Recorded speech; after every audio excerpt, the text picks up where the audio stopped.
All right, this is Terry Cockerill Jr. And Terry, what did you do this weekend? I got 35th place at Altoona, Iowa Regionals. What were you playing? Mermails. Mermails 2019. Yes. All right. See, what'd you do? See your list. I was playing going second, played against, as far as matchups are concerned, 2 Orcust, Salamangreat, a True Draco, Sky Striker True Draco, just some of the standard meta decks. Round 6, round 7 roughly, ended up breaking, but when you break, you break. Start off with the monsters. Megalo, basically the win condition of the deck. This card was amazing. Most of the games I ended up winning was just solid OTK. That's just always going second. That just seems the most consistent way to play this deck. 3 Megalo because like you see this in like an Abyss, it's like a win. All right.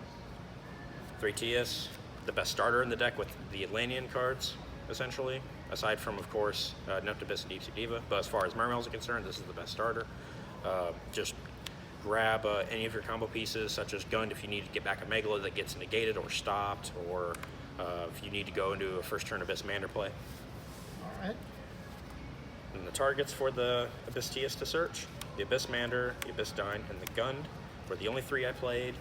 The Dine with the Gund if the Dine's in the grave.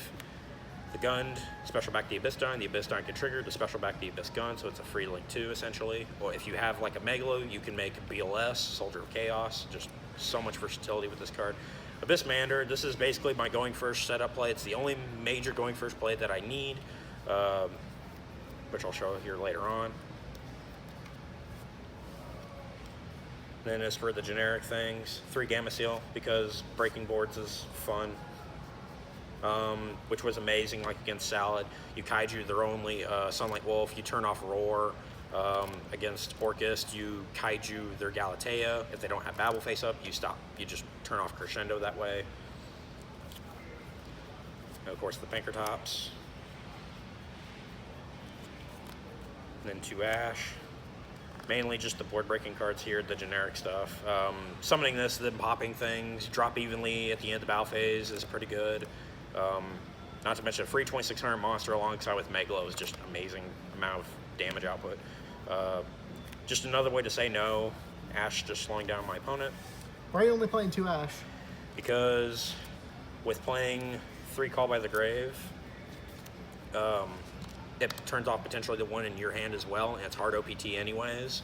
So like if you're forced to, like if you have to Ash, like if they're Ashing you and you have to Call by the Grave and you have 1 in your hand, like it's basically a dead card, so you're gonna have to pitch it with like a Nightmare or something if you want to do anything useful on the following turn.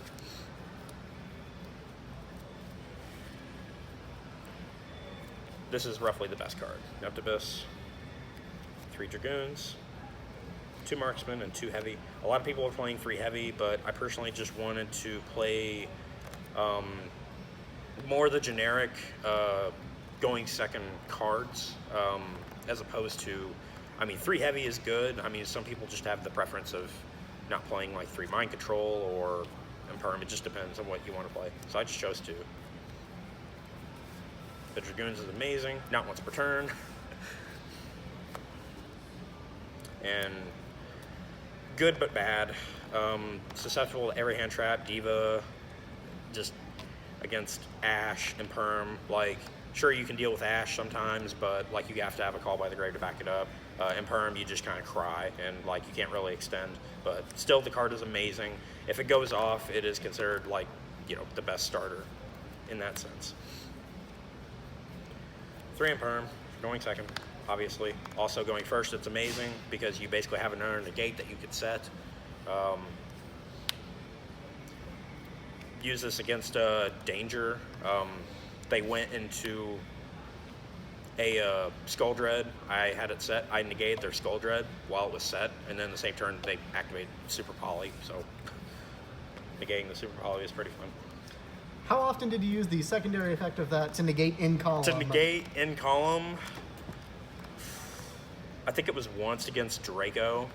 They activated Disciples in the same column they wanted to put back when they were top decking and they didn't have a monster, so it was it was pretty funny there, but it didn't really come up this time at this tournament as much.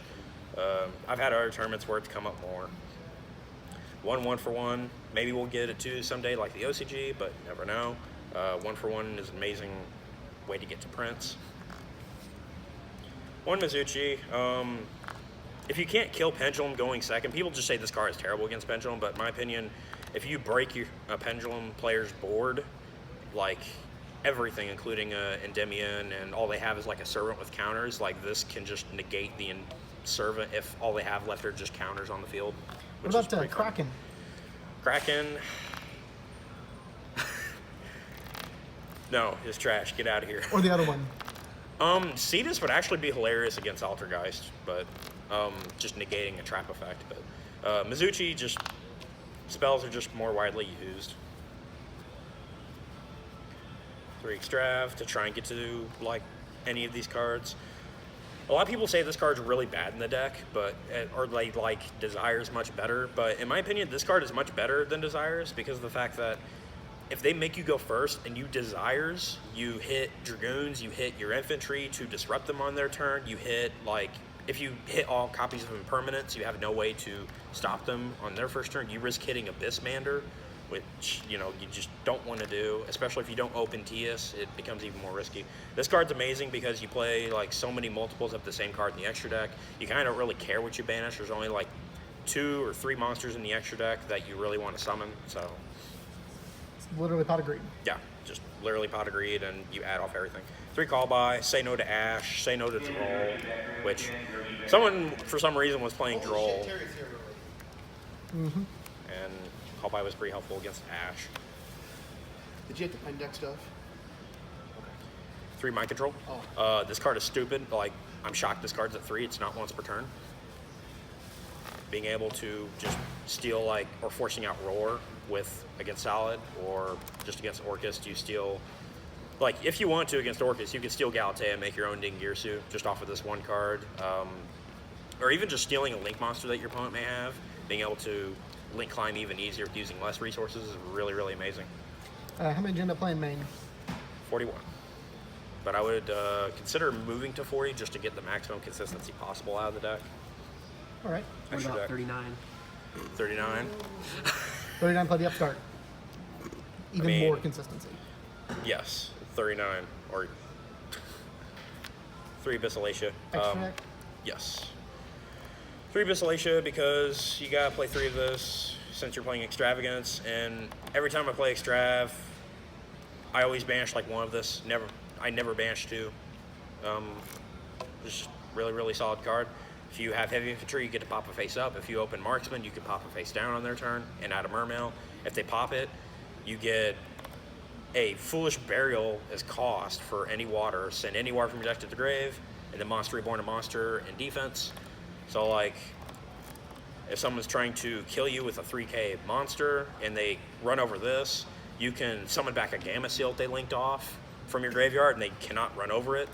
And you could also search for like Diva in the process, which is really, really funny. 1 Mistar Boy. Some people just argue playing multiples, but I like 1 because you're basically playing 4 Mistar Boy if you're playing 3 Alacia. They basically do almost the same exact thing in terms of boosting attack. This is actually better against Salad, I'd almost argue, when you're going for game because reducing their attack is actually relevant. So, 1 Phoenix, 1 Cerberus. Didn't miss Unicorn. Unicorn is good, but like, you really just want to climb into your Link 4s when you're going for game, so I just didn't really see a reason to play it. That and extra deck space is pretty tight. Also, co-linking this with like Skull Dread or even Sunlight Wolf is hilarious.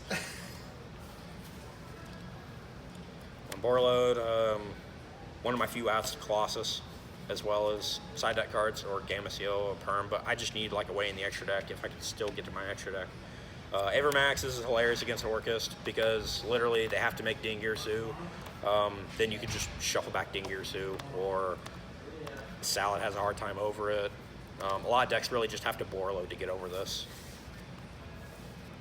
As well as this hilarious card. This card got summoned way more often than Avermax, just for the fact that Megalo is a 7, as well as Tias, and they're so easy to summon back after you link them away with Abyssgund. This card was just the nuts, and the protection to get it is so easy, especially if you steal an opponent's monster. And I did have 1 or 2 situations where I just needed a link off Pankratops because I really needed the BLS over it, and just banishing like something else on the board that's problematic is just so much better than popping it. Whereas Flare Mail, never used it.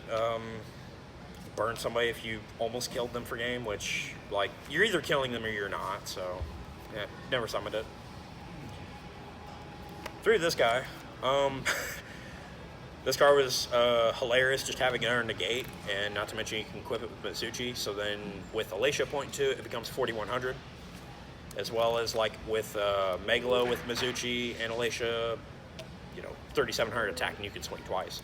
But this card though, being able to negate Colossus, like if you open like Tias with Megalo, as well as like a way to pitch a gun that you already have in your hand, and you can make this, you can just negate all the Colossus on the board and then just go off. But this card was okay. Going first, it's a decent option if you don't have access to Abyssmander. So I'd rather make this over it with Abyssalacia. And then this card that won me a lot of my game ones. Mander, bump 2 level 7s up to level 9 by banishing itself. You make this going first with backed up with an Abyssalacia. If you need to pop something, because this obviously makes them dark, so you won't trigger your lane effects off of like Alacia during their turn. So you can just trigger the Alacia first, pop like a diagram or whatever, and then just detach, call dark, whatever it is that you need to do. I did call water once when I was going for the OTK on my second turn. Like, I called dark on their turn and then called water on my turn to stop Phantasme from negating me. That was funny. I could even detach, call like say no to Nibiru when I'm trying to go off. This card just has so much versatility. It locks so many people out. It says no to pendulums. Endymion cannot go off. Electromite does nothing. It just completely wrecks their entire turn. I did not get Impermanence once. It just amazing card. I'm glad I played it. Side deck? Yes. Hands down, everybody should be siding this, Lancia. Say no to Orchist. That's really like the only matchup that like you should be siding this against. Respectfully, I guess Infernoids, yes, but which yeah. So Lancia was amazing. Just saying no to Harp Horror as well as Skeleton. Like, they just could not go off with any of their plays. They can summon a Math Man. They can't banish. Like, they cannot really access any of their Orcust plays. This card won me 2 games against Orcust. Even though I want to go second because I'm playing Extravagance, I actually want to go first with this because I have a higher chance of seeing this card, because I have a higher chance of opening like Extravagance to see this card. And if you see it against Orcust and you have Mizuchi with Alacia, if they drop Call by the Grave on this, Mizuchi will negate the called by and they cannot stop this, which is just a hilarious play. As well as if you have a Calamities or if you have Gaius, it doesn't matter. This card just, and there's so many ways to protect this just with the Mizuchi. It's so consistent. Evenly breaking boards against Pendulum or Striker. Saw it against Striker, but did see my engine, so this was kind of eh. But Red Reed. I think I used this once against Salad. I can't remember. This card though is amazing though against like Guru Control or just any really annoying trap deck that's extremely dominant right now. Red Reed, just no reason not to play it. Dark Roller no more, say no to Thunder. Just hands down, say no to Thunder, because this deck does not like playing against Thunder. This deck was crippled so badly. Like, Colossus is the main reason why this deck can't do any better especially when you play against Thunder quite a bit. This card just helps with that. Patronade against Striker and Altergeist any other trap deck. Really, it's just best against Striker. And you still keep your battle phase. That's kind of the argument with this over Evenly. And 2 Cosmic. I would play the third, but I was rushing to get the side deck thrown together, and I forgot to put the third in. But it's still a really good card. Stopping Mystic Mine. If they play Field Barrier, then you just lock them out. I would definitely play 3 of this. It's just a really solid card. Overall, I feel that the side deck was pretty good. it was just a matter of the main deck consistency was what was really holding me back throughout the event. But Any shoutouts? shout out to my girlfriend. That's about it. All right. Can't argue with that. Oh, and of course the Converse Squad. Called to my man. Told you to play Abyssmander. Yes, it was very, very clutch. Yeah, I just played against. Round 1 was like Danger. Round 2 was Salad, which was 2-1. Round 3 was against Orchist. I played against 2 Orchist, 1 Salad, 1 True Draco, 1 True Draco Sky Striker. Yeah, the Dangers was just like weird. I got Super Poly twice. It was really awkward. Saw a fair bit of meta. Yeah, Sounds like. fair bit of meta. It was all right, but the deck performed pretty well, even under getting disrupted multiple times in a game. So, Well. pretty happy with it. See if we can't get that up top 32 sometime. Gonna try.